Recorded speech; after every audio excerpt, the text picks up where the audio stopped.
I got the two tracks.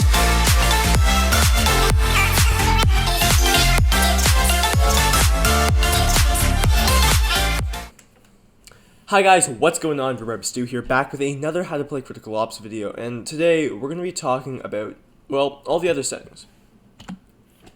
So, I just made a video, or my last video, was about specifically sensitivity setup and aiming.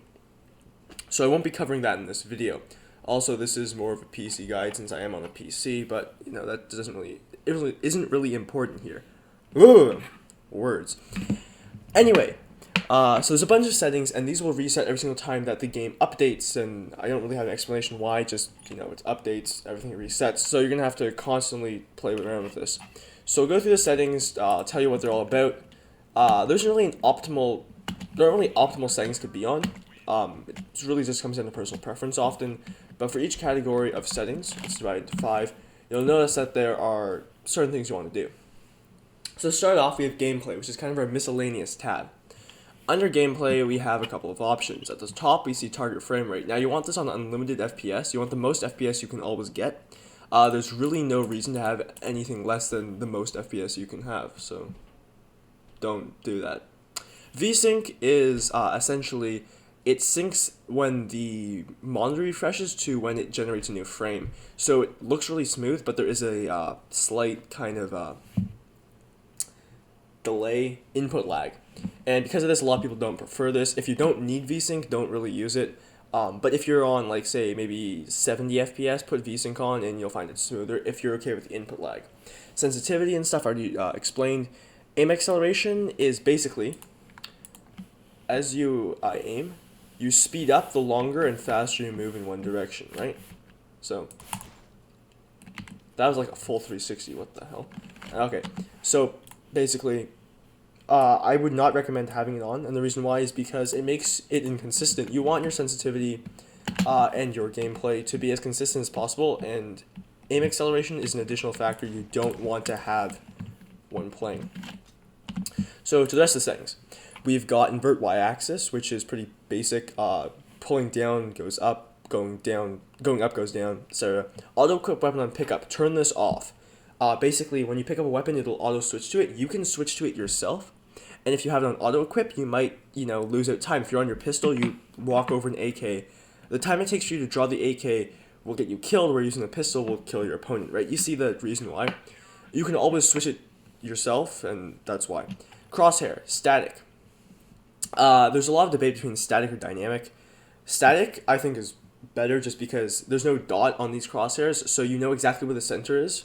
So in an optimal situation, you'd know exactly where you're shooting. So that's kind of preference too. And then hit markers. Hit markers, I'd recommend leaving on active because if you're trying to wallbang someone, you can see if you hit them or not. Just stuff like that, really good to have. Crosshair size multiplier, it really doesn't matter that much. Oh, and I pressed escape. My bad, guys. My bad. My very, very bad. Where was I? Okay. So, back to this. Crosshair size multiplier. It doesn't really matter that much. It's the size of your crosshair, but it really comes down to personal preference, right? I mean, this is kind of too big for me. On mobile, some people prefer this because you know exactly where the center is, right? There you go. But I prefer to have it somewhere around 0.8. 0.5 is also okay, but it's a wee bit small. You know? So I'd recommend turning it down just a little bit, or turning it up rather, just a little bit. 0.7, 0.8, somewhere around there gives you a good balance of size. You know, look at that. This next page is your control binds. This is completely personal preference, and under control binds, you really don't see that many things. 1, 2, 3, 4, 5, that's pretty standard. You can't select individual grenades. Select last, select next. Some people like this too. Select previous, that's also an option. Drop weapon, use chat. These are all just what you prefer to use, and by no means you have to, do exactly what they have set up. But I recommend just doing what you want. I'm not going to tell you exactly what to do, except for one thing. So first off, you're going to change the open menu and open team select. So I changed my team select to T, and my menu to M. The reason why it's changed right now is because, like I said, new update, everything resets. These are the only two control command. Whoa. These are the only two keybinds I set up, purely because, well, they're the only ones I need to. If escape is the default for open menu or close menu, and because of that, you actually just exit full screen mode. So it's pretty important to change it. You don't have to do it to M. Pick something you want. Like I said, the keybinds are really just personal preference, what you're comfortable with. You know, maybe you want to use your keyboard to shoot. I don't know why you'd want that, but there you go. So anyway, going into graphics options. This is the one which I see a lot of people confused about. So let's start at the top. So first off, we have the full screen options. So I probably shouldn't play around with mine, but basically you want to set it to your monitor. To enter full screen mode, you're going to want to just set it to 1920 by 1080 or whatever your monitor size is. It could be 1366 or something. Press X again, it'll reset to here. Kind of weird, I know, but that's just the system they have for doing it. Now, preset, you have a bunch of presets, right? Ultra is not actually the highest you can put everything. You can actually turn up anti-aliasing, for example, which is why mine's on custom. But Ultra is the highest, worst is the worst. Ideally, you want to get the most FPS you can. The reason why is because a higher FPS makes you play better. The mouse movements are smoother. Overall, the game looks smoother. Though 60 is all I need. Well, going over 60 is always better. The more frames you have, the better you will play, simply because the game will be smoother. Simple as that. But I play on Ultra just because I like it to look pretty. I can run it, 200 frames easy. So, level of detail and texture quality. These have to do with the amount of extra stuff, the pretty stuff, the walls, the objects, and these are loaded into your video card VRAM. So if you have maybe 2 gig of VRAM, you can probably put these on highest. You can put these usually pretty high anyway, just because the game isn't super complex and there's not a lot of detail, right? So it's not that burdening on your video card. We got disconnected, but I guess we'll just have to do it like this then. So, anti-aliasing. Essentially what anti-aliasing does is it smooths out objects. So, a computer monitor is made of pixels, and pixels are squares. So how do we get a circular object? Well, we just make the pixels until they look circular, but they're not always perfect. And this is where anti-aliasing comes in. It re-renders stuff until it is smoothened out. So it looks less shimmery almost, and more like an actual smooth object, right? That's what it does. If you don't have a video card or you're running integrated graphics, turn this off. It'll hammer your performance.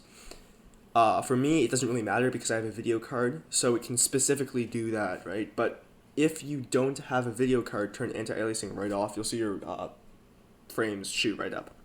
Vertex animation. Honestly, some of this stuff doesn't really make sense for graphics to me, but you get the idea. Tracers and particles. Particles are basically when you shoot something, a little bits fly off. Tracers are they trace the bullet you fire. The little yellow lines, and well, that's it. They shoot after every bullet. You can turn these off if you want, but leave them on because it gives you an idea of what direction you're being shot from and what angle. So you can, if you need to, it can sometimes give you the upper hand, so use that. Animation quality, it's the quality of the animations. I don't know what to say. On low, they look kind of weird and robotic. On high, they look smoother. That's it. Environmental particles, these are the dust clouds. They have literally no effect. Like on what was Barcelona. What's it called now? Plaza? Anyway, it looks, you'll notice that there's dust clouds, or especially around B, you can see a big cloud of dust in the air. That's what this is. If you don't care about how it looks, turn this off.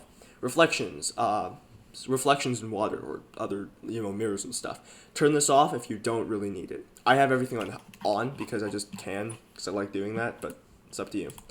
Apply selected changes. So this is the final page, and this is audio, and this is where it's a bit debatable. You have master volume, which controls the master volume of the game. Pretty simple. Audio, enable, disable. This will mute the game or not unmute the game. You get the idea. Now, ambient audio is the one I want you to turn off. And the reason why you want to turn off ambient audio is it's all the extra stuff you don't need to hear. It's all the birds chirping and the rain falling and the, it's just unnecessary stuff. When you're playing this game, you want to be able to hear footsteps. You want to hear glass break. You want to hear people reload or or run and jump, right? That way gives you an advantage over your opponents. So disable ambient audio so you have less clutter in your audio, since ambient audio isn't necessary. Anyway guys, thank you for watching. If this video helped, or you have any more questions about graphics or anything, please let me know in the comments below. I'll be happy to answer. Just if you can solve it with a Google search, do that first. Anyway, I hope you guys enjoyed. I'll see you guys in the next video. This is Rhubarb Stew. Keep on cooking. I got those two tracks.